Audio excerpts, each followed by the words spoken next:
محافظ نے کہا، وہاں کوئی انسان نہیں تھا، حملہ آور ہی ہو سکتے ہیں، اگر گھوڑے 8 تھے تو وہ بھی 8 ہی ہوں گے، چھاپا ماروں کی تعداد زیادہ نہیں ہو سکتی۔ نائب سالار نے کہا، ہم انشاءاللہ انہیں پکڑ لیں گے۔ یہ یاد رکھو کہ وہ چھاپا مار ہیں، سلطان ایوبی نے کہا، اور لڑکیاں جاسوس ہیں۔ اگر تم ایک جاسوس یا چھاپا مار کو پکڑ لو تو سمجھ لو کہ تم نے دشمن کے 200 عسکری پکڑ لیے ہیں۔ میں ایک جاسوس کو ہلاک کرنے کے لیے دشمن کے 200 عسکریوں کو چھوڑ سکتا ہوں۔ ایک عورت کسی کا کچھ نہیں بگاڑ سکتی، مگر ایک جاسوس اور تقریب کار عورت اکیلی پورے ملک کا بیڑا غرق کر سکتی ہے۔ یہ لڑکیاں بہت خطرناک ہیں، اگر وہ مصر کے اندر رہ گئیں تو تمہارا پورے کا پورا لشکر بیکار ہو جائے گا۔ ایک جاسوس یا جاسوسہ کو پکڑنے یا جان سے مارنے کے لیے اپنے 100 سپاہی قربان کر دو، یہ سودا پھر بھی سستا ہے۔ چھاپا مار اگر نہ پکڑے جائیں تو مجھے پرواہ نہیں، ان لڑکیوں کو ہر قیمت پر پکڑنا ہے۔ ضرورت سمجھو تو تیروں سے انہیں ہلاک کر دو، زندہ نگل کر نہ جائیں۔ 1 گھنٹے کے اندر اندر 20 تیز رفتار سوار روانہ کر دیے گئے۔ ان کا رہنما یہ محافظ تھا اور کمانڈر علی بن سفیان کا ایک نائب زاہدین تھا۔ ان سواروں میں فخر المصری کو علی بن سفیان نے خاص طور پر شامل کیا تھا۔ یہ فخر کی خواہش تھی کہ اسے بالیان اور موبی کے تعاقب کے لیے بھیجا جائے۔ یہ تو نہ علی بن سفیان کو علم تھا نہ فخر المصری کو کہ جن کے تعاقب میں سوار جا رہے ہیں وہ بالیان اور موبی اور ان کے 6 وفادار ساتھی ہیں۔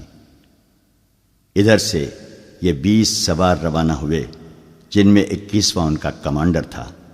ان کا ہدف لڑکیاں تھیں اور انہیں چھوڑا کر لے جانے والے ادھر سے صلیبیوں کے 20 کمانڈر آ رہے تھے، جن میں 21واں ان کا کمانڈر تھا۔ ان کا بھی ہدف یہی لڑکیاں تھیں، مگر ان کی کمزوری یہ تھی کہ وہ پیدل آ رہے تھے۔ دونوں پارٹیوں میں سے کسی کو بھی معلوم نہ تھا کہ جن کے تعاقب میں وہ جا رہے ہیں وہ کہاں ہیں۔ صلیبیوں کی کمانڈو پارٹی اگلے روز سورج غروب ہونے سے کچھ دیر پہلے خاصا فاصلہ طے کر چکی تھی۔ راستہ اوپر چڑھ رہا تھا، وہ علاقہ نشیب و فراز کا تھا۔ یہ لوگ بلندی پر گئے تو انہیں دور ایک میدان میں، جہاں کھجور کے بہت سے درختوں کے ساتھ دوسری قسم کے درخت بھی تھے، بے شمار اونٹ کھڑے نظر آئے۔ انہیں بٹھا بٹھا کر ان سے سامان اتارا جا رہا تھا۔ 12-14 گھوڑے بھی تھے، ان کے سوار فوجی معلوم ہوتے تھے، باقی تمام شتربان تھے۔ یہ 21 صلیبی رک گئے۔ انہوں نے ایک دوسرے کی طرف دیکھا، جیسے انہیں یقین نہ آ رہا ہو کہ وہ اونٹ اور گھوڑے ہیں۔ یہی ان کی ضرورت تھی۔ ان کے کمانڈر نے پارٹی کو روک لیا اور کہا، ہم سچے دل سے صلیب پر ہاتھ رکھ کر قسم کھا کر آئے ہیں۔ وہ دیکھو صلیب کا کرشمہ، یہ معجزہ ہے۔ خدا نے آسمان سے تمہارے لیے سواری بھیجی ہے۔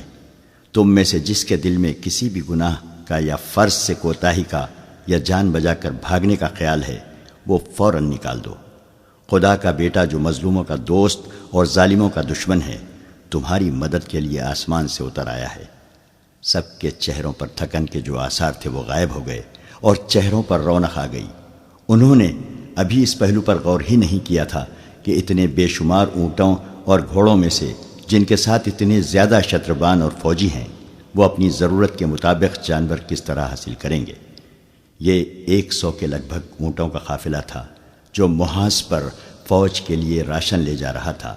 چونکہ ملک کے اندر دشمن کا کوئی خطرہ نہیں تھا، اس لیے قافلے کی حفاظت کا کوئی خاص اہتمام نہیں کیا گیا تھا۔ صرف 10 گھوڑ سوار ساتھ بھیج دیے گئے تھے۔ شتربان نہتے تھے، ابھی چھاپا مار اور شپقوں مارنے والے میدان میں نہیں آئے تھے۔ صلیبیوں کے یہ 21 آدمی پہلے چھاپا مار تھے، یا اس سے پہلے صلاح الدین نے شپقوں کا وہ طریقہ آزمایا تھا جس میں تھوڑے سے سواروں نے سوڈانیوں کی فوج کے عقبی حصے پر حملہ کیا اور غائب ہو گئے تھے۔ اس وار کرو اور بھاگو کے طریقے جنگ کی کامیابی کو دیکھتے ہوئے سلطان ایوبی نے تیز رفتار، ذہین اور جسمانی لحاظ سے غیر معمولی طور پر صحت مند عسکریوں کے دستے تیار کرنے کا حکم دیا تھا، اور دشمن کے ملک میں لڑاکا جاسوس بھیجنے کی اسکیم بھی تیار کر لی تھی۔ لیکن سلیبیوں کو ابھی شبقوں اور چھاپوں کی نہیں سوجھی تھی۔ کسی نجی قافلے کو ڈاکو بعض اوقات لوٹ لیا کرتے تھے۔ سرکاری قافلے ہمیشہ محفوظ رہتے تھے، اسی لیے فوجوں کے رسد کے قافلے بے خوف و خطر رواں دواں رہتے تھے۔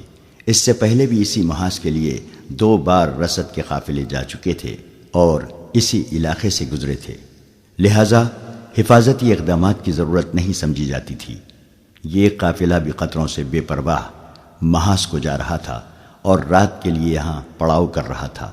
اس سے تھوڑی ہی دور قافلے کے لیے بہت بڑا خطرہ آ رہا تھا۔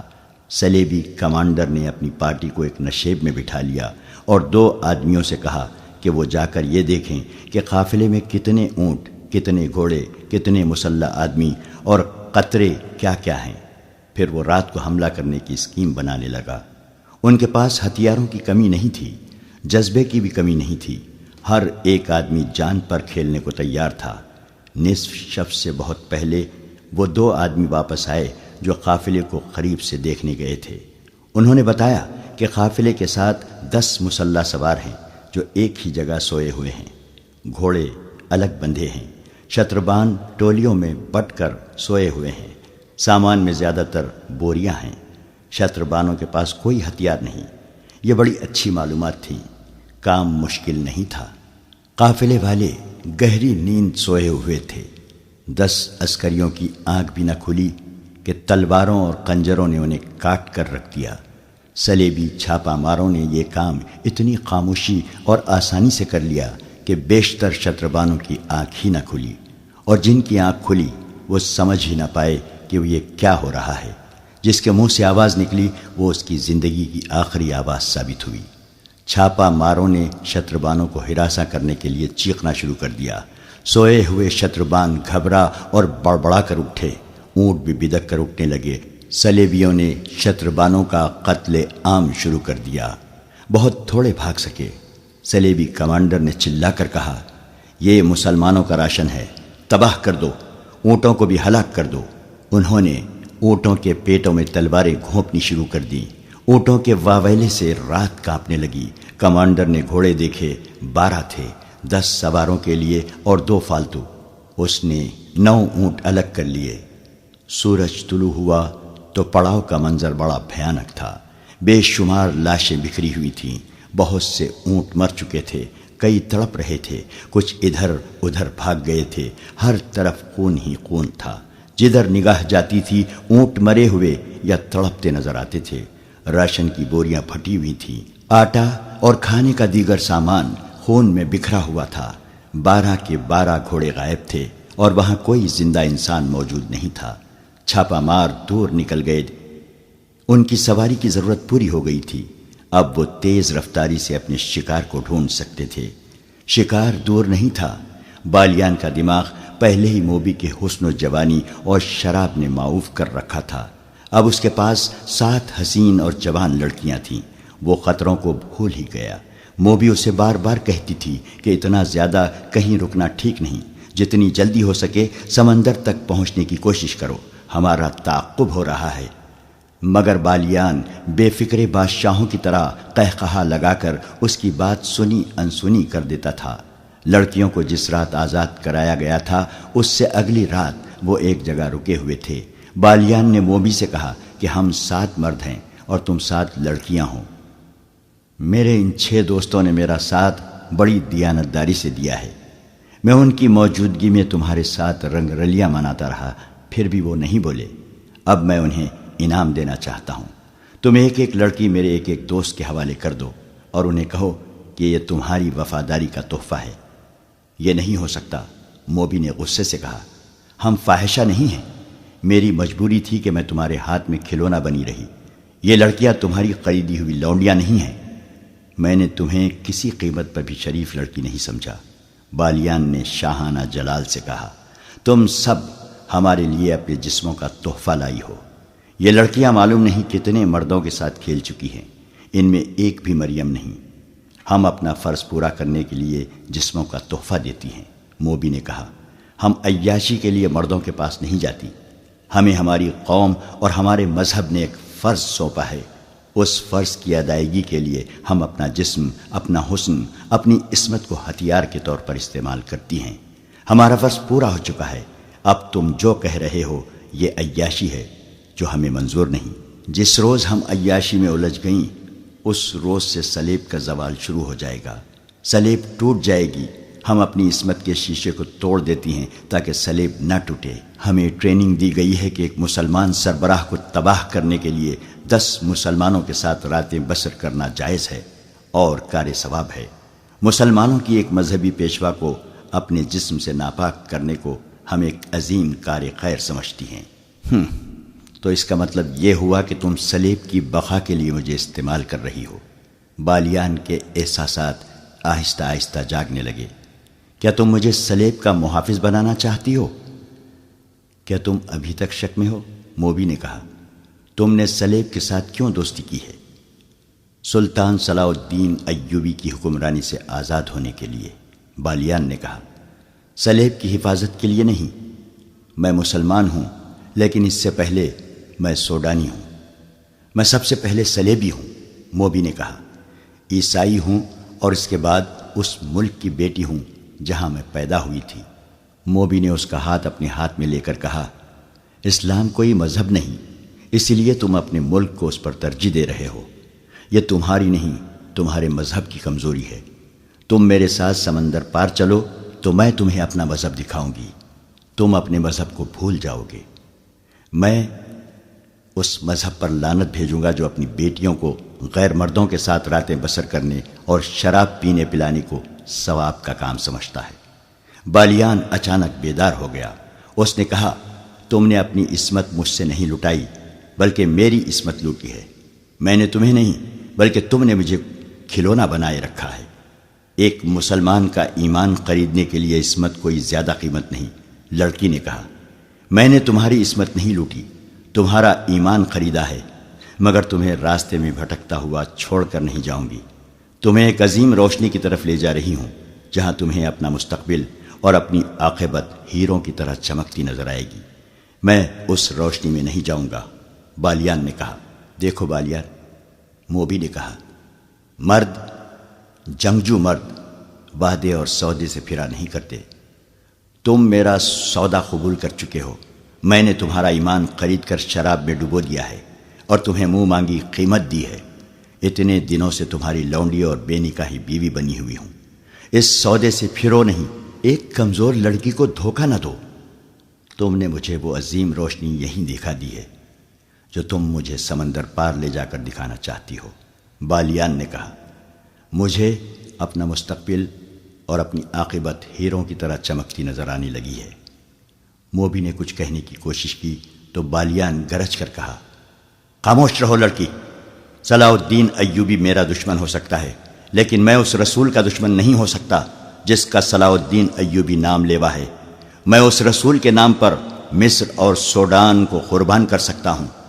اس کے عظیم اور مقدس نام پر میں صلاح الدین ایوبی کے آگے ہتھیار ڈال سکتا ہوں۔ میں تم کو کئی بار کہہ چکی ہوں کہ شراب کم پیا کرو، موبی نے کہا۔ ایک شراب دوسرے رات بھر جاگنا اور میرے جسم کے ساتھ کھیلتے رہنا، دیکھو تمہارا دماغ بالکل بیکار ہو گیا ہے۔ تم یہ بھی بھول گئے کہ میں تمہاری بیوی ہوں۔ میں کسی فاحشہ صلیبی کا خاوند نہیں ہو سکتا۔ اس کی نظر شراب کی بوتل پر پڑی۔ اس نے بوتل اٹھا کر پرے پھینک دی اور اٹھ کھڑا ہوا۔ اس نے اپنے دوستوں کو بلا لیا، وہ دوڑتے آئے۔ اس نے کہا، یہ لڑکیاں اور یہ لڑکی بھی تمہاری قیدی ہیں، انہیں واپس قاہرہ لے چلو۔ قاہرہ؟ ایک نے حیران ہو کر کہا، آپ قاہرہ جانا چاہتے ہیں؟ ہاں، اس نے کہا، قاہرہ۔ حیران ہونے کی ضرورت نہیں، اس ریگزار میں کب تک بھٹکتے رہیں گے؟ کہاں جائیں گے؟ چلو گھوڑوں پر زینے کسو اور ہر لڑکی کو ایک ایک گھوڑے کی پیٹھ پر باندھ کر لے چلو۔ صحرا میں اونٹ کا سفر بے آواز پا ہوتا ہے۔ گھوڑوں کے ٹاپوؤں کی ہلکی ہلکی آوازیں سنائی دیتی ہیں، لیکن اونٹ کے پاؤں خدا نے ایسے بنائے ہیں کہ ہلکی سی آواز بھی پیدا نہیں ہوتی۔ بالیان جس وقت موبی کے ساتھ باتیں کر رہا تھا، اسے محسوس تک نہ ہوا کہ ایک اونٹ ایک چھوٹے سے ریتیلے ٹیلے کے اونٹ میں کھڑا ان دونوں کو اور 6 لڑکیوں کو اور 6 آدمیوں کو دیکھ رہا ہے۔ وہ صلیبی کمانڈو پارٹی کا ایک آدمی تھا۔ اس پارٹی کا کمانڈر عقل مند آدمی تھا۔ بالیان کے ڈیرے سے تقریباً نصف میل دور اس نے پڑاؤ کیا تھا۔ اس کے وہم و گمان میں بھی نہ تھا کہ اس کا شکار اس سے نصف میل دور ہے۔ اس نے فوجی دانش مندی سے کام لیتے ہوئے رات کو 3 آدمیوں کو یہ ڈیوٹی دے دی تھی کہ وہ اونٹوں پر سوار ہو کر دور دور تک گھوم آئیں، اور جہاں انہیں کوئی خطرہ یا کام کی کوئی چیز نظر آئے آ کر اطلاع دیں۔ اس کام کے لیے اونٹ ہی موزوں سواری تھی، کیونکہ اس کے پاؤں کی آواز نہیں ہوتی۔ تینوں سوار مختلف سمتوں کو چلے گئے تھے۔ یہ سارا علاقہ ایسا تھا کہ پڑاؤ کے لیے نہایت اچھا تھا، اس لیے کمانڈر نے سوچا تھا کہ یہاں کسی اور نے بھی ڈیرے ڈال رکھے ہوں گے۔ ایک شتر سوار کو روشنی سی نظر آئی تو وہ اس طرف چل پڑا۔ یہ ایک چھوٹی سی مشل تھی جو بالیان کے عارضی کیمپ میں جل رہی تھی۔ شتر سوار آگے گیا تو ایک ٹیلے کے پیچھے ہو گیا۔ یہ اتنا ہی اونچا تھا کہ اونٹ پر سوار ہو کر آگے دیکھتا جا سکتا تھا۔ اونٹ اور سوار اس کے پیچھے چھپ گئے تھے۔ اسے ہلکی ہلکی روشنی میں لڑکیاں نظر آئیں جو بالیان کے فوجی دوستوں کے ساتھ گپ شپ لگا رہی تھیں۔ ان سے کچھ دور ایک اور لڑکی ایک آدمی کے ساتھ باتیں کرتی نظر آئی۔ ذرا پرے بہت سے گھوڑے بندھے ہوئے تھے۔ ان میں وہ گھوڑے بھی تھے جو ان لوگوں نے قیدیوں کے محافظوں کو قتل کر کے حاصل کیے تھے۔ صلیبی شتر سوار نے اونٹ کو موڑا، کچھ دور آہستہ آہستہ چلا اور پھر اونٹ دوڑا دیا۔ اونٹ کے لیے نصف میل کا فاصلہ کچھ بھی نہیں تھا۔ سوار نے اپنی پارٹی کو خوشخبری سنائی کہ شکار ہمارے قدموں میں ہے۔ کمانڈر نے ایک لمحہ بھی ضائع نہ کیا، شتر سوار سے ہدف کی تفصیل پوچھی اور پارٹی کو پیدل چلا دیا۔ گھوڑوں کے قدموں کی آواز سے شکار چوکنا ہو جانے کا خطرہ تھا۔ جس وقت یہ پارٹی بالیان کے ڈیرے تک پہنچی، بالیان حکم دے چکا تھا کہ ایک ایک لڑکی کو گھوڑے کی پیٹھ پر باندھ دو۔ اس کے دوست حیرت زدہ ہو کر بالیان کو دیکھ رہے تھے کہ اس کا دماغ خراب ہو گیا ہے۔ انہوں نے اس کے ساتھ بحث شروع کر دی اور وقت ضائع ہوتا رہا۔ بالیان نے انہیں بڑی مشکل سے قائل کیا کہ وہ جو کچھ کہہ رہا ہے ہوش ٹھکانے رکھ کر کہہ رہا ہے، اور قاہرہ چلے جانے میں ہی مصلحت اور عافیت ہے۔ لڑکیاں پریشانی کے عالم میں اسے دیکھ رہی تھیں۔ بالیان کے آدمیوں نے گھوڑوں پر زینے ڈالی اور لڑکیوں کو پکڑ لیا۔ اچانک ان پر آفت ٹوٹ پڑی۔ بالیان نے بلند آواز سے بار بار کہا، ہم ہتھیار ڈالنا چاہتے ہیں، لڑکیوں کو قاہرہ لے جا رہے ہیں۔ وہ حملہ آوروں کو سلطان ایوبی کے فوجی سمجھ رہا تھا، لیکن ایک خنجر نے اس کے دل میں اتر کر اسے خاموش کر دیا۔ اس کے دوست اتنے زیادہ آدمیوں کے ایسے اچانک حملے کا مقابلہ نہ کر سکے، سنبھلنے سے پہلے ہی ختم ہو گئے۔ صلیبیوں کا چھاپا کامیاب تھا، لڑکیاں آزاد ہو چکی تھیں۔ چھاپا مار انہیں فوراً اپنی جگہ لے گئے۔ انہوں نے کمانڈر کو پہچان لیا، وہ بھی ان کی پارٹی کا جاسوس تھا۔ انہوں نے رات وہیں بسر کرنے کا فیصلہ کیا اور پہرے کے لیے 2 سنتری کھڑے کر دیے جو ڈیرے کے ارد گرد گھومنے لگے۔ سلطان ایوبی کے بھیجے ہوئے سوار اس جگہ سے ابھی دور تھے جہاں سے قیدی لڑکیاں بالیان کے آدمیوں نے رہا کرائی تھیں۔ رات کو بھی چلے جا رہے تھے، تعاقب میں وقت ضائع کرنا نہیں چاہتے تھے۔ راہنما ان کے ساتھ تھا، وہ راستہ اور جگہ بھولا نہیں تھا۔ وہ انہیں اس جگہ لے گیا جہاں ان پر حملہ ہوا تھا۔ ایک مشل جلا کر دیکھا گیا، وہاں رابن اور اس کے ساتھیوں کی لاشیں اور ان کے محافظوں کی لاشیں پڑی تھیں۔ یہ چیری پھاڑی اور کھائی ہوئی تھیں۔ اس وقت بھی صحرائی لومڑیاں اور گیدڑ انہیں کھا رہے تھے۔ سواروں کو دیکھ کر یہ درندے بھاگ گئے۔ دن کے وقت انہیں گدھ کھاتے رہے تھے۔ محافظ اپنے کمانڈر کو اس جگہ لے گیا جہاں سے اس نے گھوڑا کھولا تھا۔ وہاں سے مشل کی روشنی میں زمین دیکھی گئی۔ گھوڑوں کے قدموں کے نشان نظر آ رہے تھے اور سمت کی نشاندہی کر رہے تھے جدھر یہ گئے تھے، مگر رات کے وقت ان نشانیوں کو دیکھ دیکھ کر چلنا بہت مشکل تھا۔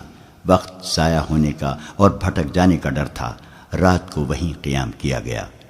صلیبی پارٹی کے کیمپ میں سب جاگ رہے تھے، وہ بہت خوش تھے۔ کمانڈر نے فیصلہ کیا تھا کہ صحرا کی تاریکی میں بحر روم کی طرف روانہ ہو جائیں گے۔ اس وقت میگنانا ماریوس نے کہا کہ مقصد ابھی پورا نہیں ہوا، صلاح الدین ایوبی کو قتل کرنا باقی ہے۔ کمانڈر نے کہا کہ یہ اس صورت میں ممکن تھا کہ وہ لڑکیوں کے پیچھے قاہرہ چلے جاتے۔ اب وہ قاہرہ سے بہت دور ہیں، اس لیے قتل کی مہم ختم کی جاتی ہے۔ یہ میری مہم ہے جسے موت کے سوا کوئی ختم نہیں کر سکتا۔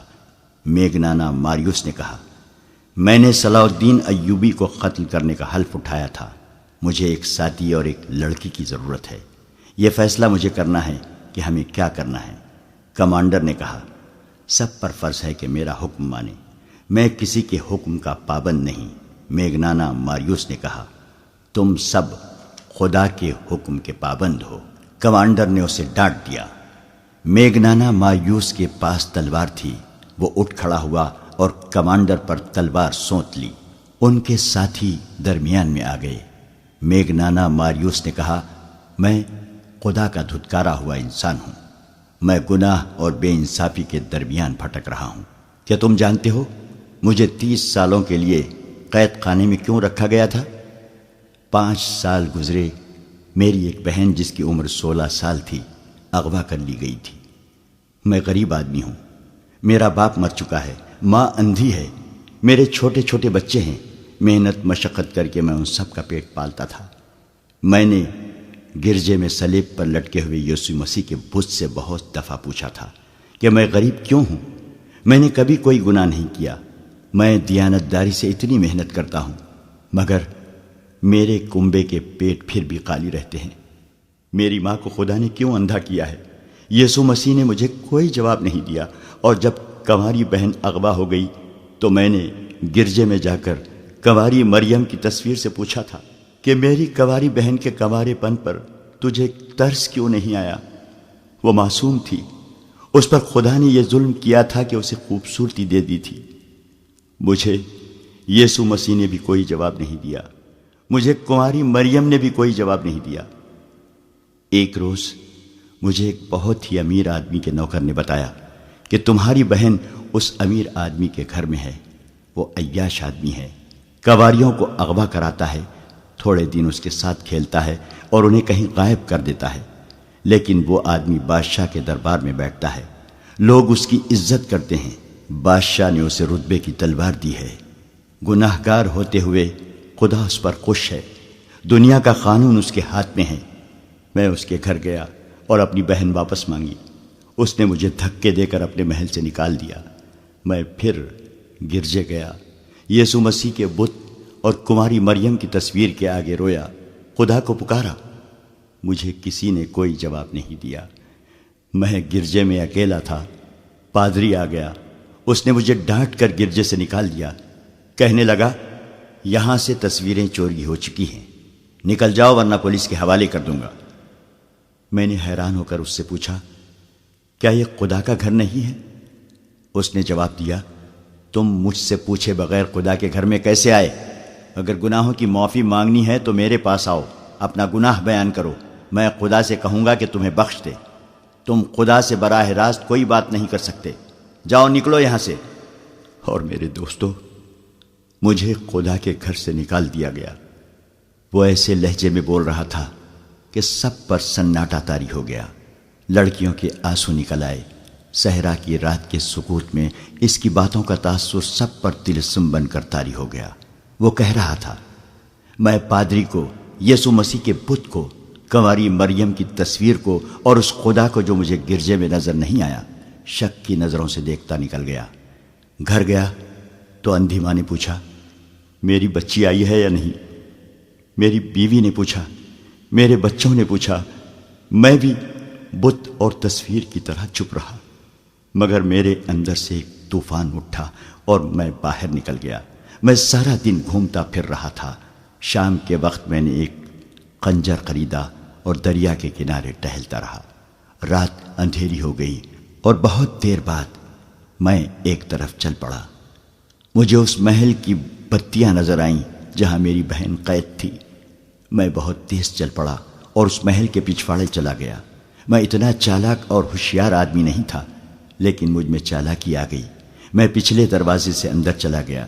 محل کے کسی کمرے میں شور شرابہ تھا، شاید لوگ شراب پی رہے تھے۔ میں ایک کمرے میں داخل ہوا تو ایک نوکر نے مجھے روکا۔ میں نے خنجر اس کے سینے پر رکھ دیا اور اپنی بہن کا نام بتا کر پوچھا، کہ وہ کہاں ہے؟ نوکر مجھے اندر کی سیڑھیوں سے اوپر لے گیا اور ایک کمرے میں داخل کر کے کہا کہ یہاں ہے۔ میں اندر گیا تو میرے پیچھے دروازہ بند ہو گیا۔ کمرہ خالی تھا۔ دروازہ کھلا اور بہت سے لوگ اندر آ گئے۔ ان کے پاس تلواریں اور ڈنڈے تھے۔ میں نے کمرے کی چیزیں اٹھا اٹھا کر ان پر پھینکنی شروع کر دی۔ بہت توڑ پھوڑ کی۔ انہوں نے مجھے پکڑ لیا، مجھے مارا پیٹا اور میں بے ہوش ہو گیا۔ ہوش میں آیا تو میں ہتھکڑیوں اور بیڑیوں میں جکڑا ہوا تھا۔ میرے خلاف الزام یہ تھے کہ میں نے ڈاکہ ڈالا، بادشاہ کے درباری کا گھر برباد کیا اور 3 آدمیوں کو قتل کی نیت سے زخمی کیا۔ میری فریاد کسی نے نہ سنی اور مجھے 30 سال سزائے قید دے کر قید خانے کے جہنم میں پھینک دیا۔ ابھی 5 سال پورے ہوئے ہیں۔ میں انسان نہیں رہا۔ تم قید خانے کی سختیاں نہیں جانتے۔ دن کے وقت مویشیوں جیسا کام لیتے ہیں اور رات کو کتوں کی طرح زنجیر ڈال کر کوٹریوں میں بند کر دیتے ہیں۔ مجھے کچھ معلوم نہیں تھا کہ میری اندھی ماں زندہ ہے یا مر چکی۔ بیوی بچوں کا بھی پتہ نہ تھا۔ مجھے خطرناک ڈاکو سمجھ کر کسی سے ملنے نہیں دیا جاتا تھا۔ میں ہر وقت سوچتا رہتا تھا کہ خدا سچا ہے یا میں سچا ہوں۔ سنا تھا کہ خدا بے گناہوں کو سزا نہیں دیتا، مگر مجھے خدا نے کس گناہ کی سزا دی تھی؟ میرے بچوں کو کس گناہ کی سزا دی تھی؟ میں 5 سال اسی الجھن میں مبتلا رہا۔ کچھ دن گزرے، فوج کے 2 افسر قید خانے میں آئے۔ وہ اس کام کے لیے جس پر ہم آئے ہوئے ہیں آدمی تلاش کر رہے تھے۔ میں اپنے آپ کو پیش نہیں کرنا چاہتا تھا کیونکہ یہ بادشاہوں کے لڑائی جھگڑے تھے۔ مجھے کسی بادشاہ کے ساتھ دلچسپی نہیں تھی، لیکن میں نے جب سنا کہ چند ایک عیسائی لڑکیوں کو مسلمانوں کی قید سے آزاد کرانا ہے تو میرے دل میں اپنی بہن کا خیال آ گیا۔ ہمیں بتایا گیا تھا کہ مسلمان قابل نفرت قوم ہیں۔ میں نے یہ ارادہ کیا کہ میں عیسائی لڑکیوں کو مسلمانوں کی قید سے آزاد کراؤں گا تو خدا اگر سچا ہے تو میری بہن کو اس ظالم عیسائی کے پنجے سے چھڑا دے گا۔ پھر فوجی افسروں نے کہا کہ ایک مسلمان بادشاہ کو قتل کرنا ہے تو میں نے اسے جزا کا کام سمجھا اور اپنے آپ کو پیش کر دیا، مگر شرط یہ رکھی کہ مجھے اتنی رقم دی جائے جو میں اپنے کنبے کو دے سکوں۔ انہوں نے رقم دینے کا وعدہ کیا اور یہ بھی کہا کہ اگر تم سمندر پار مارے گئے تو تمہارے کنبے کو اتنی زیادہ رقم دی جائے گی کہ ساری عمر کے لیے وہ کسی کے محتاج نہیں رہیں گے۔ اس نے اپنے ساتھیوں کی طرف اشارہ کر کے کہا، یہ 2 میرے ساتھ قید خانے میں تھے۔ انہوں نے بھی اپنے آپ کو پیش کر دیا۔ ہم سے سینکڑوں باتیں پوچھی گئیں۔ ہم تینوں نے انہیں یقین دلایا کہ ہم اپنی قوم اور اپنے مذہب کو دھوکہ نہیں دیں گے۔ میں نے دراصل اپنے کنبے کے لیے اپنی جان فروخت کر دی ہے۔ قید خانے سے نکالنے سے پہلے ایک پادری نے ہمیں بتایا کہ مسلمانوں کا قتل تمام گناہ بخشوا دیتا ہے، اور عیسائی لڑکیوں کو مسلمانوں کی قید سے آزاد کراؤ گے تو سیدھے جنت میں جاؤ گے۔ میں نے پادری سے پوچھا کہ خدا کہاں ہے؟ اس نے جو جواب دیا اس سے میری تسلی نہ ہوئی۔ میں نے صلیب پر ہاتھ رکھ کر حلف اٹھایا۔ ہمیں باہر نکالا گیا۔ مجھے میرے گھر لے گئے۔ میرے گھر والوں کو انہوں نے بہت سی رقم دی۔ میں مطمئن ہو گیا۔ اب میرے دوستو، مجھے اپنا حلف پورا کرنا ہے۔ میں دیکھنا چاہتا ہوں کہ میرا خدا کہاں ہے۔ کیا ایک مسلمان بادشاہ کو قتل کر کے خدا نظر آ جائے گا؟ تم پاگل ہو، کمانڈر نے کہا۔ تم نے جتنی باتیں کی ہیں ان میں مجھے عقل کی ذرا سی بھی بو نہیں آتی۔ اس نے بڑی اچھی بات کی ہے۔ اس کے ایک ساتھی نے کہا، میں اس کا ساتھ دوں گا۔ مجھے ایک لڑکی کی ضرورت ہے۔ میگنانا ماریوس نے لڑکیوں کی طرف دیکھ کر کہا، میں لڑکی کی جان اور عزت کا ذمہ دار ہوں۔ لڑکی کے بغیر میں صلاح الدین ایوبی تک نہیں پہنچ سکوں گا۔ میں جب سے آیا ہوں سوچ رہا ہوں کہ صلاح الدین ایوبی کے ساتھ تنہائی میں کس طرح مل سکتا ہوں۔ موبی اٹھ کر اس کے ساتھ جا کھڑی ہوئی اور بولی، میں اس کے ساتھ جاؤں گی۔ ہم تمہیں بڑی مشکل سے آزاد کرا کے لائے ہیں موبی، کمانڈر نے کہا۔ میں تمہیں ایسے خطرناک مہم پر جانے کی اجازت نہیں دے سکتا۔ مجھے اپنی عصمت کا انتقام لینا ہے۔ موبی نے کہا، میں صلاح الدین ایوبی کی خوابگاہ میں آسانی سے داخل ہو سکتی ہوں۔ مجھے معلوم ہے کہ مسلمان کا رتبہ جتنا اونچا ہوتا ہے وہ خوبصورت لڑکیوں کا اتنا ہی زیادہ شیدائی ہو جاتا ہے۔ صلاح الدین ایوبی کو محسوس تک نہ ہوگا کہ وہ اپنی زندگی میں آخری لڑکی دیکھ رہا ہے۔ بہت دیر کے بعد بحث تکرار کے بعد میگنانا ماریوس اپنے ایک ساتھی اور موبی کے ساتھ اپنی پارٹی سے رخصت ہوا۔ سب نے انہیں دعاؤں کے ساتھ الوداع کہا۔ انہوں نے 2 اونٹ لیے، ایک پر موبی سوار ہوئی اور دوسروں پر دونوں مرد۔ ان کے پاس مصر کے سکے تھے اور سونے کی اشرفیاں بھی۔ دونوں مردوں نے چوغے اوڑھ لیے تھے۔ میگنانا ماریوس کی داڑھی خاصی لمبی ہو گئی تھی۔ قید خانے میں دھوپ میں مشقت کر کر کے اس کا رنگ اٹلی کے باشندوں کی طرح گورا نہیں رہا تھا، بلکہ سیاہی مائل ہو گیا تھا۔ اس پر یہ شک نہیں کیا جا سکتا تھا کہ وہ یورپی ہے۔ بھیس بدلنے کے لیے انہیں کپڑے دے کر بھیجا گیا تھا، مگر ایک رکاوٹ تھی جس کا بظاہر کوئی علاج نہیں تھا۔ وہ یہ کہ میگنانا ماریوس اٹلی کی زبان کے سوا اور کوئی زبان نہیں جانتا تھا۔ موبی مصر کی زبان بول سکتی تھی۔ دوسرا جو آدمی ان کے ساتھ گیا تھا وہ بھی مصر کی زبان نہیں جانتا تھا۔ انہیں اس کا کوئی علاج کرنا تھا۔ وہ رات کو ہی چل پڑے۔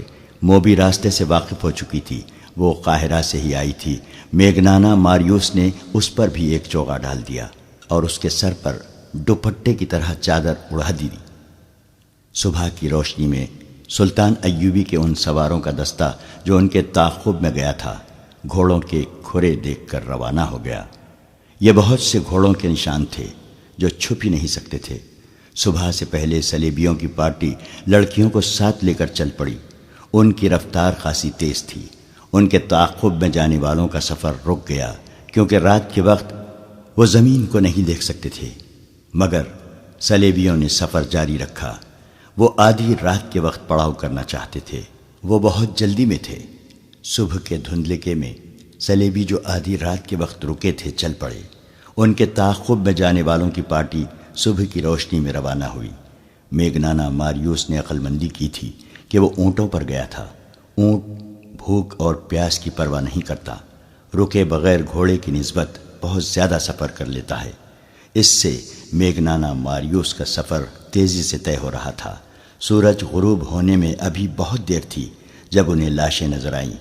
علی بن سفیان کے نائب نے بالیان کی لاش پہچان لی۔ اس کا چہرہ سلامت تھا۔ اس کے قریب اس کے 6 دوستوں کی لاشیں پڑی تھیں۔ گدھوں اور درندوں نے زیادہ تر گوشت کھا لیا تھا۔ سوار حیران تھے کہ یہ کیا معاملہ ہے۔ خون بتاتا تھا کہ انہیں مرے ہوئے زیادہ دن نہیں گزرے۔ اگر یہ بغاوت کی رات مرے ہوتے تو خون کا نشان نہ ہوتا اور ان کی صرف ہڈیاں رہ جاتی۔ یہ ایک معمہ تھا جسے کوئی نہ سمجھ سکا۔ وہاں سے پھر گھوڑوں کے نشان چلے۔ سواروں نے گھوڑے دوڑا دیے۔ نصف میل تک گئے تو اونٹوں کے پاؤں کے نشان بھی نظر آئے۔ وہ بڑھتے ہی چلے گئے۔ سورج غروب ہوا تو بھی نہیں رکے، کیونکہ اب مٹی کے اونچے نیچے ٹیلوں کا علاقہ شروع ہو گیا تھا، جس میں ایک راستہ بل کھاتا ہوا گزرتا تھا۔ اس کے علاوہ وہاں سے گزرنے کا اور کوئی راستہ نہیں تھا۔ صلیبی اسی راستے سے گزر رہے تھے اور بحیرہ روم کی طرف چلے جا رہے تھے۔ ٹیلوں کا علاقہ دور تک پھیلا ہوا تھا۔ وہاں سے تعاقب کرنے والے نکلے تو رک گئے، کیونکہ آگے ریتیلا میدان آ گیا تھا۔ صبح کے وقت چلے تو کسی نے کہا کہ سمندر کی ہوا آنے لگی ہے۔ سمندر دور نہیں تھا، مگر صلیبی ابھی تک نظر نہیں آئے تھے۔ راستے میں ایک جگہ کھانے کے بچے کچے ٹکڑوں سے پتہ چلا کہ رات یہاں کچھ لوگ رکے تھے۔ گھوڑے بھی یہاں باندھے گئے تھے۔ پھر یہ گھوڑے وہاں سے چلے۔ زمین کو دیکھ کر تعاقب کرنے والوں نے گھوڑوں کو ایڑیں لگا دی۔ سورج اپنا سفر طے کرتا گیا اور آگے نکل گیا۔ گھوڑوں کو ایک جگہ آرام دیا گیا، پانی پلایا اور یہ دستہ روانہ ہو گیا۔ سمندر کی ہوائیں تیز ہو گئی تھیں اور ان میں سمندر کی بو صاف محسوس ہوتی تھی۔ پھر ساحل کی چٹانی نظر آنے لگی۔ زمین بتا رہی تھی کہ گھوڑے آگے آگے جا رہے ہیں اور یہ بے شمار گھوڑے ہیں۔ ساحل کی چٹانیں گھوڑوں کی رفتار سے قریب آ رہی تھیں۔ تعاقب کرنے والوں کو ایک چٹان پر 2 آدمی نظر آئے۔ وہ اس طرف دیکھ رہے تھے۔ وہ تیزی سے سمندر کی طرف اتر گئے۔ گھوڑے اور تیز ہو گئے۔ چٹانوں کے قریب گئے تو انہیں گھوڑے روکنے پڑے، کیونکہ کئی جگہوں سے چٹانوں کے پیچھے جایا جا سکتا تھا۔ ایک آدمی کو چٹان پر چڑھ کر آگے دیکھنے کو بھیجا گیا۔ وہ آدمی گھوڑے سے اتر کر دوڑتا گیا اور ایک چٹان پر چڑھنے لگا۔ اوپر جا کر اس نے لیٹ کر دوسری طرف دیکھا اور پیچھے ہٹایا۔ وہیں سے اس نے سواروں کو اشارہ کیا کہ پیدل آؤ۔ سوار گھوڑوں سے اترے اور دوڑتے ہوئے چٹان تک گئے۔ سب سے پہلے علی بن سفیان کا نائب اوپر گیا۔ اس نے آگے دیکھا اور دوڑ کر نیچے اترا۔ اس نے اپنے دستے کو بکھیر دیا اور انہیں مختلف جگہوں پر جانے کو کہا۔ دوسری طرف گھوڑوں کے ہنہنانے کی آوازیں آ رہی تھیں۔ صلیبی وہاں موجود تھے۔ یہ وہ جگہ تھی جہاں سمندر چٹانوں کو کاٹ کر اندر آ جاتا تھا۔ اس پارٹی نے اپنی کشتی وہاں باندھ دی تھی۔ وہ گھوڑوں سے اتر کر کشتی میں سوار ہو رہے تھے۔ کشتی بہت بڑی تھی۔ لڑکیاں کشتی میں سوار ہو چکی تھیں۔ گھوڑے چھوڑ دیے گئے تھے۔ اچانک ان پر تیر برسنے لگے۔ تمام کو ہلاک نہیں کرنا تھا، انہیں زندہ پکڑنا تھا۔ بہت سے کشتی میں کود گئے اور کشتی کے چپو مارنے لگے۔ پیچھے جو رہ گئے وہ تیروں کا نشانہ بن گئے تھے۔ کشتی میں جانے والوں کو للکارا گیا مگر وہ نہ رکے۔ وہاں سمندر گہرا تھا۔ کشتی آہستہ آہستہ جا رہی تھی۔ ادھر سے اشاروں پر تیر اندازوں نے کشتی پر تیر برسا دیے۔ چپوؤں کی حرکت بند ہو گئی۔ تیروں کی دوسری باڑ گئی، پھر تیسری اور چوتھی باڑ لاشوں میں پیوست ہو گئی۔ ان میں اب کوئی بھی زندہ نہ تھا۔ کشتی وہیں ڈولنے لگی۔ سمندر کی موجیں ساحل کی طرف آتیں اور چٹانوں سے ٹکرا کر واپس چلی جاتی تھیں۔ ذرا سی دیر میں کشتی ساحل پر واپس آ گئی۔ سواروں نے نیچے جا کر کشتی پکڑ لی۔ وہاں صرف لاشیں تھیں۔ لڑکیاں بھی مر چکی تھیں۔ بعض کو 2 تیر لگے تھے۔ کشتی کو باندھ دیا گیا اور سواروں کا دستہ محاذ کی طرف روانہ ہو گیا۔ کیمپ دور نہیں تھا۔ میگنانا ماریوس قاہرہ کی ایک سرائے میں قیام پذیر تھا۔ اس سرائے کا ایک حصہ عام اور کمتر مسافروں کے لیے تھا اور دوسرا حصہ عمرہ اور اونچی حیثیت کے مسافروں کے لیے۔ اس حصے میں دولت مند تاجر بھی قیام کیا کرتے تھے۔ ان کے لیے شراب اور ناچنے گانے والیوں کا بھی انتظام کیا جاتا تھا۔ میگنانا ماریوس اسی خاص حصے میں ٹھہرا۔ موبی کو اس نے اپنی بیوی بتایا اور اپنے ساتھی کو معتمد ملازم۔ موبی کی خوبصورتی اور جوانی نے سرائے والوں پر میگنانا ماریوس کا رعب طاری کر دیا۔ ایسی حسین اور جوان بیوی کسی بڑے دولت مند ہی کی ہو سکتی تھی۔ سرائے والوں نے اس کی طرف خصوصی توجہ دی۔ موبی نے اپنے آپ کو مسلمان ظاہر کر کے صلاح الدین ایوبی کے گھر اور دفتر کے متعلق معلومات حاصل کر لی۔ اس نے یہ بھی معلوم کر لیا کہ سلطان ایوبی نے سوڈانیوں کو معافی دے دی ہے اور سوڈانی فوج توڑ دی ہے۔ اسے یہ بھی پتہ چل گیا کہ سوڈانی سالاروں اور کمانداروں وغیرہ کے حرم خالی کر دیے گئے ہیں اور یہ بھی کہ انہیں زرعی زمینیں دی جا رہی ہیں۔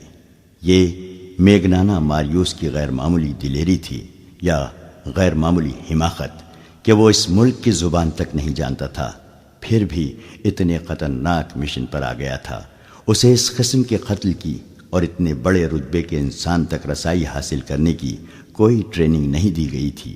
وہ ذہنی لحاظ سے انتشار اور قلفشار کا مریض تھا۔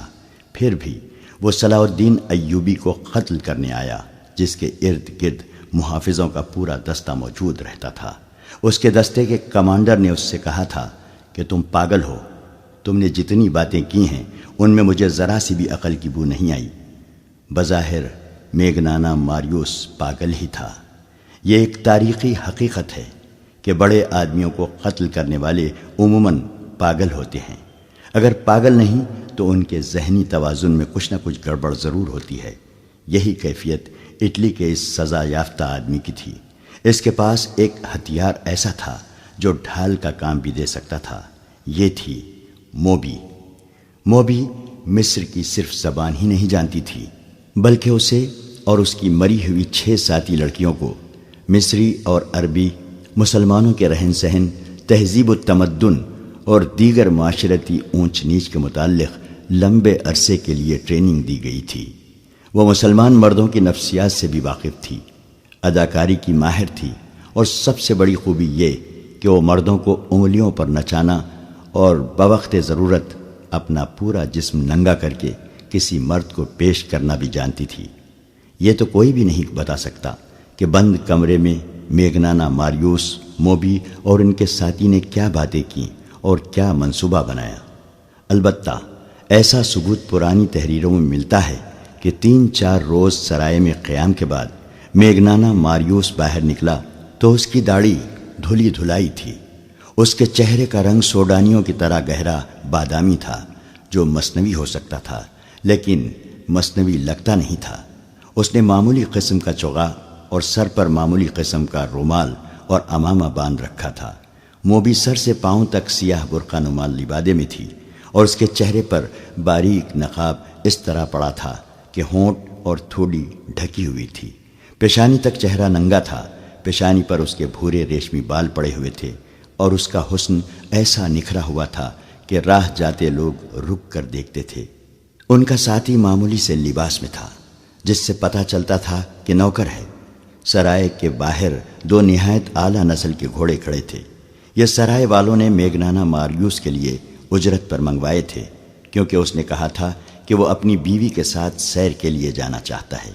میگنانا ماریوس اور موبی گھوڑوں پر سوار ہو گئے اور جب گھوڑے چلے تو ان کا ساتھی نوکروں کی طرح پیچھے پیچھے چل پڑا۔ صلاح الدین ایوبی اپنے نائبین کو سامنے بٹھائے سوڈانیوں کے متعلق احکامات دے رہا تھا۔ وہ یہ کام بہت جلدی ختم کرنا چاہتا تھا، کیونکہ اس نے فیصلہ کر لیا تھا کہ سلطان زنگی کی بھیجی ہوئی فوج مصر کی نئی فوج اور وفادار سوڈانیوں کو ساتھ ملا کر ایک فوج بنائے گا اور فوری طور پر یروشلم پر چڑھائی کرے گا۔ بحر روم کی شکست کے بعد جبکہ سلطان زنگی نے فرینکوں کو بھی شکست دے دی تھی، ایک لمبے عرصے تک صلیبیوں کے سنبھلنے کا کوئی امکان نہیں تھا۔ ان کے سنبھلنے سے پہلے ہی سلطان ایوبی ان سے یروشلم چھین لینے کا منصوبہ بنا چکا تھا۔ اس سے پہلے وہ سوڈانیوں کو زمینوں پر آباد کر دینا چاہتا تھا تاکہ کھیتی باڑی میں الجھ جائیں اور ان کی بغاوت کا امکان نہ رہے۔ نئی فوج کی تنظیم نو اور ہزارہ سوڈانیوں کو زمینوں پر آباد کرنے کا کام آسان نہیں تھا۔ ان دونوں کاموں میں خطرہ یہ تھا کہ سلطان ایوبی کی فوج اور اپنی انتظامیہ میں ایسے اعلیٰ افسر موجود تھے جو اسے مصر کی امارت کے سربراہ کی حیثیت سے نہیں دیکھ سکتے تھے۔ سوڈانیوں کی فوج کو توڑ کر بھی سلطان ایوبی نے اپنے خلاف خطرہ پیدا کر لیا تھا۔ اس فوج کے چند ایک اعلیٰ حکام زندہ تھے، انہوں نے سلطان کی اطاعت قبول کر لی تھی، مگر علی بن سفیان کی انٹیلیجنس بتا رہی تھی کہ بغاوت کی راکھ میں ابھی بھی چنگاریاں موجود ہیں۔ انٹیلیجنس کی رپورٹ یہ بھی تھی کہ ان باغی سربراہوں کو اپنی شکست کا اتنا افسوس نہیں جتنا صلیبیوں کی شکست کا غم ہے، کیونکہ وہ بغاوت دب جانے کے بعد بھی صلیبیوں سے مدد لینا چاہتے تھے اور مصر کی انتظامیہ اور فوج کے 2-3 اعلیٰ حکام کو سوڈانیوں کی شکست کا افسوس تھا، کیونکہ وہ آس لگائے بیٹھے تھے کہ سلطان صلاح الدین ایوبی مارا جائے گا یا بھاگ جائے گا۔ یہ ایمان فروشوں کا ٹولہ تھا، لیکن سلطان ایوبی کا ایمان مضبوط تھا۔ اس نے مخالفین سے واقف ہوتے ہوئے بھی ان کے خلاف کوئی کارروائی نہ کی، ان کے ساتھ نرمی سے اور خلوص سے پیش آتا رہا۔ کسی محفل میں اس نے ان کے خلاف کوئی بات نہ کی، اور جب کبھی اس نے ماتحتوں سے اور فوج سے خطاب کیا تو ایسے الفاظ کبھی نہ کہے کہ میں اپنے مخالفین کو مزہ چکھا دوں گا۔ کبھی دھمکی آمیز یا طنزیہ الفاظ استعمال نہیں کیے، البتہ ایسے الفاظ اکثر اس کے منہ سے نکلتے تھے۔ اگر کسی ساتھی کو ایمان بیچتا دیکھو تو اسے روکو، اسے یاد دلاؤ کہ وہ مسلمان ہے، اس کے ساتھ مسلمانوں جیسا سلوک کرو تاکہ وہ دشمن کے اثر سے آزاد ہو جائے۔ لیکن در پردہ وہ مخالفین کی سرگرمیوں سے باخبر رہتا تھا۔ علی بن سفیان کا محکمہ بہت ہی زیادہ مصروف ہو گیا تھا۔ سلطان ایوبی کو زیر زمین سیاست کی اطلاعیں باقاعدگی سے دی جا رہی تھیں۔ اب اس کے محکمے کی ذمہ داری اور زیادہ بڑھ گئی تھی۔ محافظوں اور شتربانوں کے قتل کی اطلاع بھی قاہرہ آ چکی تھی۔ اس سے پہلے جاسوسوں کا گروہ جس میں لڑکیاں بھی تھیں، محافظوں سے نامعلوم افراد نے آزاد کرا لیا تھا۔ ان 2 واقعات نے یہ ثابت کر دیا تھا کہ ملک میں صلیبی جاسوس اور چھاپہ مار موجود ہیں، اور یہ بھی ظاہر ہوتا تھا کہ انہیں یہاں کے باشندوں کی پشت پناہی اور پناہ حاصل ہے۔ ابھی یہ اطلاع نہیں پہنچی تھی کہ چھاپہ ماروں اور لڑکیوں کے عین اس وقت ختم کر دیا گیا ہے جب وہ کشتی میں سوار ہو رہے تھے۔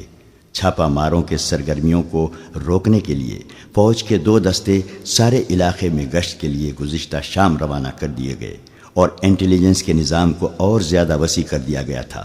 صلاح الدین ایوبی قدرے پریشان بھی تھا۔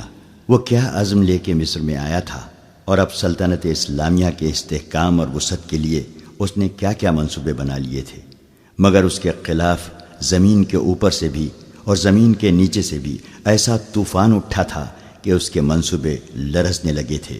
اسے پریشانی یہ تھی کہ مسلمان کی تلوار مسلمان کی گردن پر لٹک رہی تھی۔ ایمان کا نیلام ہونے لگا تھا۔ سلطنت اسلامیہ کی خلافت بھی سازشوں کے جال میں الجھ کر سازشوں کا حصہ اور آلۂ کار بن گئی تھی۔ زن اور زر نے عرب کی سرزمین کو ہلا ڈالا تھا۔ سلطان ایوبی اس سے بھی بے خبر نہیں تھا کہ اسے قتل کرنے کی سازشیں ہو رہی تھیں، لیکن اس پر بھی وہ کبھی پریشان نہیں ہوا تھا۔ کہا کرتا تھا کہ میری جان اللہ کے ہاتھ میں ہے، اس کی ذات باری کو جب زمین پر میرا وجود بیکار لگے گا تو مجھے اٹھا لے گا۔ لہٰذا اس نے اپنے طور پر اپنی حفاظت کا کبھی فکر نہیں کیا تھا۔ یہ تو اس کی فوجی انتظامیہ کا بندوبست تھا کہ اس کے ارد گرد محافظوں کے دستے اور انٹیلیجنس کے آدمی موجود رہتے تھے، اور علی بن سفیان تو اس معاملے میں بہت چوکس تھا۔ ایک تو یہ اس کی ڈیوٹی تھی، دوسرے یہ کہ وہ سلطان ایوبی کو اگر پیغمبر نہیں تو اپنا پیر و مرشد ضرور سمجھتا تھا۔ اس روز سلطان ایوبی نائبین کو احکامات اور ہدایت دے رہا تھا جب 2 گھوڑے اس کے محافظ دستے کی بنائی ہوئی ہت پر رکے۔ انہیں محافظوں کے کمانڈر نے روک لیا تھا۔ سوار میگنانا ماریوس اور موبی تھے۔ وہ گھوڑوں سے اترے تو گھوڑوں کی باگیں ان کی ساتھی نے تھام لی۔ موبی نے کمانڈر سے کہا کہ وہ اپنے باپ کو ساتھ لائی ہے، سلطان ایوبی سے ملنا ہے۔ کمانڈر نے میگنانا ماریوس سے بات کی اور ملاقات کی، وجہ پوچھی۔ میگنانا ماریوس نے جیسے اس کی بات سنی ہی نہ ہو، وہ یہ زبان سمجھتا ہی نہیں تھا۔ موبی نے اپنا نام اسلامی بتایا تھا۔ اس نے کمانڈر سے کہا، اس سے بات کرنا بیکار ہے، یہ گونگا اور بہرا ہے۔ ملاقات کا مقصد ہم سلطان کو یا اس کے کسی بڑے افسر کو بتائیں گے۔ علی بن سفیان باہر ٹہل رہا تھا۔ اس نے میگنانا ماریوس اور موبی کو دیکھا تو ان کے پاس آ گیا۔ اس نے السلام علیکم کہا تو موبی نے وعلیکم السلام کہا۔ کمانڈر نے اسے بتایا کہ یہ سلطان سے ملنا چاہتے ہیں۔ علی بن سفیان نے میگنانا ماریوس سے ملاقات کی وجہ پوچھی تو موبی نے اس سے بھی کہا کہ یہ میرا باپ ہے، گونگا اور بہرا ہے۔ علی بن سفیان نے انہیں بتایا کہ سلطان ابھی بہت مصروف ہیں، فارغ ہو جائیں گے تو ان سے ملاقات کا وقت لیا جائے گا۔ اس نے کہا، آپ ملاقات کا مقصد بتائیں، ہو سکتا ہے کہ آپ کا کام سلطان سے بغیر ملے ہی ہو جائے۔ سلطان چھوٹی چھوٹی شکایتوں کے لیے ملاقات کا وقت نہیں نکال سکتے، متعلقہ محکمہ از خود ہی شکایت رفع کر دیا کرتا ہے۔ کیا سلطان ایوبی اسلام کی ایک مظلوم بیٹی کی فریاد سننے کے لیے وقت نہیں نکال سکیں گے؟ موبی نے کہا، مجھے جو کچھ کہنا ہے میں انہی سے کہوں گی، مجھے بتائے بغیر آپ سلطان سے نہیں مل سکتی۔ علی بن سفیان نے کہا، میں سلطان تک آپ کی فریاد پہنچاؤں گا، وہ ضروری سمجھیں گے تو آپ کو اندر بلا لیں گے۔ علی بن سفیان نے انہیں اپنے کمرے میں لے گیا۔ موبی نے شمالی علاقے کے کسی قصبے کا نام لے کر کہا، 2 سال گزرے، سوڈانی فوج وہاں سے گزری، میں بھی لڑکیوں کے ساتھ فوج دیکھنے کے لیے باہر آ گئی۔ ایک کماندار نے اپنا گھوڑا موڑا اور میرے پاس آ کر میرا نام پوچھا۔ میں نے بتایا تو اس نے میرے باپ کو بلایا، اسے پرے لے جا کر کوئی بات کی۔ کسی نے کماندار سے کہا کہ یہ گونگا اور بہرا ہے۔ کماندار چلا گیا۔ شام کے بعد 4 سوڈانی فوجی ہمارے گھر آئے اور مجھے زبردستی اٹھا کر لے گئے اور کماندار کے حوالے کر دیا۔ اس کا نام بالیان ہے۔ وہ مجھے اپنے ساتھ لے آیا اور حرم میں رکھ لیا۔ اس کے پاس 4 اور لڑکیاں تھیں۔ میں نے اس سے کہا کہ میرے ساتھ باقاعدہ شادی کر لے، لیکن اس نے مجھے شادی کے بغیر ہی بیوی بنائے رکھا۔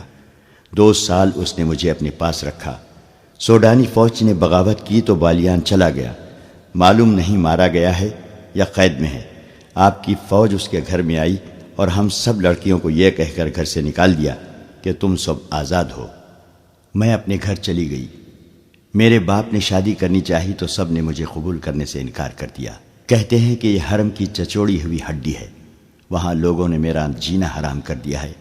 ہم سرائے میں ٹھہرے ہیں، سنا تھا کہ سلطان سوڈانیوں کو زمینیں اور مکان دے رہے ہیں۔ مجھے آپ بالیان کی داشتہ یا اس کی بیوی سمجھ کر یہاں زمین اور مکان دے دیں تاکہ میں اس قصبے سے نکل آؤں، ورنہ میں خودکشی کر لوں گی یا گھر سے بھاگ کر کہیں طوائف بن جاؤں گی۔ اگر آپ کو زمین سلطان سے ملے بغیر مل جائے تو سلطان سے ملنے کی کیا ضرورت ہے؟ علی بن سفیان نے کہا۔ ہاں، موبی نے کہا، پھر بھی ملنے کی ضرورت ہے۔ اسے آپ عقیدت بھی کہہ سکتے ہیں۔ میں سلطان کو صرف یہ بتانا چاہتی ہوں کہ اس کی سلطنت میں عورت کھلونا بنی ہوئی ہے۔ دولت مندوں اور حاکموں کے ہاں شادی کا رواج ختم ہو گیا ہے۔ خدا کے لیے عورت کی عصمت کو بچاؤ اور عورت کی عظمت بحال کر دو۔ سلطان سے یہ کہہ کر شاید میرے دل کو سکون آ جائے گا۔ میگنانا ماریوس اس طرح خاموش بیٹھا رہا جیسے اس کے کان میں کوئی بات نہیں پڑ رہی۔ علی بن سفیان نے موبی سے کہا کہ سلطان کو اجلاس سے فارغ ہونے دیں، پھر ان سے ملاقات کی اجازت لی جائے گی۔ یہ کہہ کر علی بن سفیان باہر نکل گیا۔ وہ بہت دیر بعد آیا اور کہا کہ وہ سلطان سے اجازت لینے جا رہا ہے۔ وہ سلطان ایوبی کے کمرے میں چلا گیا اور خاصی دیر بعد آیا۔ اس نے موبی سے کہا کہ اپنے باپ کو سلطان کے پاس لے جاؤ۔ اس نے انہیں سلطان ایوبی کا کمرہ دکھا دیا۔ کمرے میں داخل ہونے سے پہلے دونوں نے باہر کی طرف دیکھا۔ وہ غالباً قتل کے بعد وہاں سے نکلنے کا راستہ دیکھ رہے تھے۔ سلطان کمرے میں اکیلا تھا۔ اس نے دونوں کو بٹھایا اور موبی سے پوچھا، کیا تمہارا باپ پیدائشی گونگا اور بہرا ہے؟ ہاں سلطان محترم، موبی نے جواب دیا، یہ اس کا پیدائشی نقص ہے۔ سلطان ایوبی بیٹھا نہیں، کمرے میں ٹہلتا رہا اور بولا، میں نے تمہاری شکایت اور مطالبہ سن لیا ہے۔ مجھے تمہارے ساتھ پوری ہمدردی ہے۔ میں تمہیں یہاں زمین بھی دوں گا، مکان بھی بنوا دوں گا۔ سنا ہے تم کچھ اور بھی مجھ سے کہنا چاہتی ہو۔ اللہ آپ کا اقبال بلند کرے، موبی نے کہا۔ آپ کو بتا دیا گیا ہوگا کہ میرے ساتھ کوئی آدمی شادی نہیں کرتا۔ لوگ مجھے حرم کی چھچوڑی ہوئی ہڈی، فاحشہ اور بدکار کہتے ہیں، اور میرے باپ کو کہتے ہیں کہ اس نے بیٹی بیچ ڈالی تھی۔ آپ مجھے زمین اور مکان تو دے دیں گے، لیکن مجھے ایک قابل کی ضرورت ہے جو میری عزت کی رکھوالی کرے۔ اس نے جھجک کر کہا، میں ایسی بات کہنے کی جرت نہیں کر سکتی، لیکن اپنی ماں کی عرضداشت آپ تک پہنچانا چاہتی ہوں کہ آپ اگر میری شادی نہیں کرا سکتے تو مجھے اپنے حرم میں رکھ لیں۔ آپ میری عمر، میری شکل و صورت اور میرا جسم دیکھیں، کیا میں آپ کے قابل نہیں ہوں؟ یہ کہہ کر اس نے میگنانا ماریوس کے کندھے پر ہاتھ رکھ کر دوسرا ہاتھ اپنے سینے پر رکھا اور سلطان ایوبی کی طرف اشارہ کیا۔ یہ اشارہ شاید پہلے سے طے شدہ تھا۔ میگنانا ماریوس نے دونوں ہاتھ جوڑ کر سلطان ایوبی کی طرف کیے اور پھر موبی کے ہاتھ پکڑ کر سلطان ایوبی کی طرف بڑھائے، جیسے وہ یہ کہہ رہا تھا کہ میری بیٹی کو قبول کر لو، میرا کوئی حرم نہیں لڑکی۔ سلطان ایوبی نے کہا، میں ملک سے حرم، قہبہ خانے اور شراب ختم کر رہا ہوں۔ بات کرتے کرتے اس نے اپنی جیب سے ایک سکہ نکالا اور ہاتھ میں اچھالنے لگا۔ اس نے کہا، میں عورت کی عزت کا محافظ بننا چاہتا ہوں۔ یہ کہتے کہتے وہ دونوں کی پیٹھ پیچھے چلا گیا اور سکہ ہاتھ سے گرا دیا۔ ٹن کی آواز آئی تو میگنانا ماریوس نے چونک کر پیچھے دیکھا اور پھر فوراً ہی سامنے دیکھنے لگا۔ صلاح الدین ایوبی نے تیزی سے اپنے کمربند سے 1 فٹ لمبا خنجر نکال کر اس کی نوک میگنانا ماریوس کی گردن پر رکھ دی اور موبی سے کہا، یہ شخص میری زبان نہیں سمجھتا، اسے کہو کہ اپنے ہاتھ سے اپنا ہتھیار پھینک دے۔ اس نے ذرا سی بھی پس و پیش کی تو یہاں سے تم دونوں کی لاشیں اٹھائی جائیں گی۔ موبی کی آنکھیں حیرت اور خوف سے کھل گئیں۔ اس نے اداکاری کا کمال دکھانے کی کوشش کی اور کہا، میرے باپ کو ڈرا دھمکا کر آپ مجھ پر کیوں قبضہ کرنا چاہتے ہیں؟ میں تو خود ہی اپنے آپ کو پیش کر رہی ہوں۔ تم جب محاذ پر میرے سامنے آئی تھی تو تم میری زبان نہیں بولتی تھی، سلطان ایوبی نے کہا، اور خنجر کی نوک میگنانا ماریوس کی گردن پر رکھے رکھی۔ اس نے کہا، کیا تم اتنی جلدی یہاں کی زبان بولنے لگی ہو؟ اسے کہو ہتھیار فوراً باہر نکال دے۔ موبی نے اپنی زبان میں میگنانا ماریوس سے کچھ کہا تو اس نے چوغے کے اندر ہاتھ ڈال کر خنجر باہر نکالا، جو اتنا ہی لمبا تھا جتنا سلطان ایوبی کا تھا۔ سلطان نے اس کے ہاتھ سے خنجر لے لیا اور اپنا خنجر اس کی گردن سے ہٹا کر کہا، باقی 6 لڑکیاں کہاں ہیں؟ آپ نے مجھے پہچاننے میں غلطی کی ہے، موبی نے کانپتی ہوئی آواز میں کہا، میرے ساتھ اور کوئی لڑکی نہیں ہے۔ آپ کون سی 6 لڑکیوں کی بات کر رہے ہیں؟ مجھے خدا نے آنکھیں دی ہیں، سلطان ایوبی نے کہا، اور خدا نے مجھے ذہن بھی دیا ہے جس میں وہ چہرے نقش ہو جاتے ہیں جنہیں ایک بار آنکھ دیکھ لیتی ہے۔ تمہارا چہرہ جو آدھا نقاب میں ہے میں نے پہلے بھی دیکھا ہے۔ تمہیں اور تمہارے اس ساتھی کو خدا نے اتنا ناقص ذہن دیا ہے کہ جس کام کے لیے تم آئے تھے تم اس قابل نہیں۔ سرائے میں تم دونوں خاوند اور بیوی تھے اور یہاں آ کر تم باپ اور بیٹی بن گئے، مگر تم ہو کچھ بھی نہیں، اور تمہارا ایک ساتھی باہر گھوڑوں کے پاس کھڑا ہے، وہ تمہارا نوکر نہیں، اسے گرفتار کر لیا گیا ہے۔ یہ کمال علی بن سفیان کا تھا۔ اسے موبی نے بتایا تھا کہ وہ سرائے میں ٹھہرے ہوئے ہیں۔ وہ ان دونوں کو اپنے کمرے میں بٹھا کر باہر نکل گیا اور گھوڑے پر سوار ہو کر سرائے میں چلا گیا تھا۔ سرائے والوں سے اس نے ان کے حلیے بتا کر پوچھا تو اسے بتایا گیا تھا کہ وہ میاں بیوی ہیں اور ان کے ساتھ ان کا نوکر ہے۔ اسے یہ بھی بتایا گیا کہ انہوں نے بازار سے کچھ کپڑے بھی خریدے تھے جن میں لڑکی کا برقع نما چوغا اور جوتے بھی تھے۔ انہوں نے علی بن سفیان سے کہا تھا کہ وہ میاں بیوی ہیں۔ اس نے اور کوئی تفتیش نہیں کی۔ ان کے کمرے کا تالا توڑ کر ان کے سامان کی تلاشی لی۔ اس سے چند ایسی اشیاء برآمد ہوئیں جنہوں نے شک کو یقین میں بدل دیا۔ علی بن سفیان سمجھ گیا کہ سلطان ایوبی سے ان کا تنہائی میں ملنے کا مطلب کیا ہو سکتا ہے۔ اس نے ان کے گھوڑے دیکھے تھے، اعلیٰ نسل کے تیز رفتار گھوڑے تھے۔ سرائے والے سے ان گھوڑوں کے متعلق پوچھا گیا تو اس نے بتایا کہ یہ تینوں مسافر اونٹوں پر آئے تھے اور یہ گھوڑے لڑکی نے یہ کہہ کر منگوائے تھے کہ نہایت اچھے ہوں اور تیز رفتار ہوں۔ سرائے والوں نے یہ بھی بتایا تھا کہ لڑکی کا خاوند گونگا ہے اور نوکر بھی گونگا معلوم ہوتا ہے، وہ کسی سے بات نہیں کرتا۔ دراصل وہ بھی یہاں کی زبان نہیں جانتا تھا۔ علی بن سفیان نے واپس آ کر دیکھا کہ اجلاس ختم ہو گیا ہے تو وہ سلطان ایوبی کے پاس چلا گیا، اسے ان کے متعلق بتایا اور وہ کہانی بھی سنائی جو لڑکی نے اسے سنائی تھی۔ پھر سرائے سے جو معلومات اس نے حاصل کی تھیں اور ان کے سامان سے جو مشکوک چیزیں برآمد کی تھیں وہ دکھائیں اور اپنی رائے یہ دی کہ آپ کو قتل کرنے آئے ہیں، آپ سے تنہائی میں ملنا چاہتے ہیں۔ انہوں نے یہ منصوبہ بنایا ہوگا کہ آپ کو قتل کر کے نکل جائیں گے۔ جتنی دیر میں کسی کو پتہ چلے گا اتنی دیر میں وہ تیز رفتار گھوڑوں پر سوار ہو کر شہر سے دور جا چکے ہوں گے، اور یہ بھی ہو سکتا ہے کہ یہ لوگ آپ کو اتنی خوبصورت لڑکی کے چکر میں ڈال کر خوابگاہ میں قتل کرنا چاہتے ہوں۔ سلطان ایوبی سوچ میں پڑ گیا، پھر کہا، انہیں ابھی گرفتار نہ کرو، میرے پاس بھیج دو۔ علی بن سفیان نے انہیں اندر بھیج دیا اور خود سلطان کے کمرے کے دروازے کے ساتھ لگا کھڑا رہا۔ اس نے محافظ دستے کے کمانڈر کو بلا کر کہا، ان دونوں گھوڑوں کو اپنے گھوڑوں کے ساتھ باندھ دو اور زینے اتار دو، اور ان کے ساتھ جو آدمی ہے اسے اپنی حراست میں بٹھا لو، اس کی تلاشی لو، اس کے کپڑوں کے اندر خنجر ہوگا، وہ اس سے لے لو۔ ان احکام پر عمل ہو گیا۔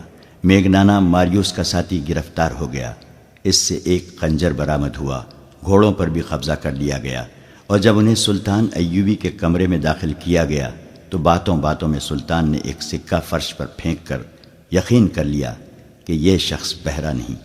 سکے کی آواز پر اس نے فوراً پیچھے مڑ کر دیکھا تھا۔ صلاح الدین ایوبی نے لڑکی سے کہا، اسے کہو کہ میری جان صلیبیوں کے خدا کے ہاتھ میں نہیں، میرے اپنی خدا کے ہاتھ میں ہے۔ موبی نے اپنی زبان میں میگنانا ماریوس سے بات کی تو اس نے چونک کر کچھ کہا۔ موبی نے سلطان ایوبی سے کہا، یہ کہتا ہے کیا آپ کا خدا کوئی اور ہے، اور کیا مسلمان بھی خدا کو مانتے ہیں؟ اس سے کہو کہ مسلمان اس خدا کو مانتے ہیں جو سچا ہے اور سچے عقیدے والوں کو عزیز رکھتا ہے۔ سلطان ایوبی نے کہا، مجھے کسی نے بتایا ہے کہ تم دونوں مجھے قتل کرنے آئے ہو۔ میرے خدا نے، اگر تمہارا خدا سچا ہوتا تو تمہارا خنجر مجھے ہلاک کر چکا ہوتا۔ میرے خدا نے تمہارا خنجر میرے ہاتھ میں دے دیا ہے۔ اس نے ایک تلوار کہیں سے نکالی اور چند اور اشیاء انہیں دکھا کر کہا، یہ تلوار اور یہ چیزیں تمہاری ہیں، یہ تمہارے ساتھ سمندر پار سے آئی ہیں، تم سے پہلے یہ مجھ تک پہنچ گئی ہیں۔ میگنانا ماریوس حیرت سے اٹھ کھڑا ہوا، اس کی آنکھیں ابل کر باہر آ گئیں۔ جتنی باتیں ہوئیں وہ موبی کی وساست سے ہوئیں۔ میگنانا ماریوس نے بولنا شروع کر دیا اور وہ صرف اپنی زبان بولتا سمجھتا تھا۔ خدا کے متعلق یہ باتیں سن کر اس نے کہا، یہ شخص سچے عقیدے کا معلوم ہوتا ہے۔ میں اس کی جان لینے آیا تھا، لیکن اب میری جان اس کے ہاتھ میں ہے۔ اسے کہو کہ تمہارے سینے میں ایک خدا ہے، وہ مجھے دکھائے۔ میں اس خدا کو دیکھنا چاہتا ہوں جس نے اسے اشارہ دیا ہے کہ ہم اسے قتل کرنے آئے ہیں۔ سلطان ایوبی کے پاس اتنی لمبی چوڑی باتوں کا وقت نہیں تھا۔ اسے چاہیے تھا کہ ان دونوں کو جلاد کے حوالے کر دیتا، لیکن اس نے دیکھا کہ یہ شخص بھٹکا ہوا معلوم ہوتا ہے۔ اگر یہ پاگل نہیں تو یہ ذہنی طور پر گمراہ ضرور ہے۔ چنانچہ اس نے اس کے ساتھ دوستانہ انداز سے باتیں شروع کر دیں۔ اس دوران علی بن سفیان اندر آ گیا۔ وہ دیکھنا چاہتا تھا کہ سلطان خیریت سے تو ہے۔ سلطان ایوبی نے مسکرا کر کہا، سب ٹھیک ہے علی، میں نے ان سے خنجر لے لیا ہے۔ علی بن سفیان سکون کی آہ بھر کر باہر چلا گیا۔ میگنانا ماریوس نے کہا، بیشتر اس کے کہ سلطان میری گردن تن سے جدا کر دے، میں اپنی زندگی کی کہانی سنانے کی مہلت چاہتا ہوں۔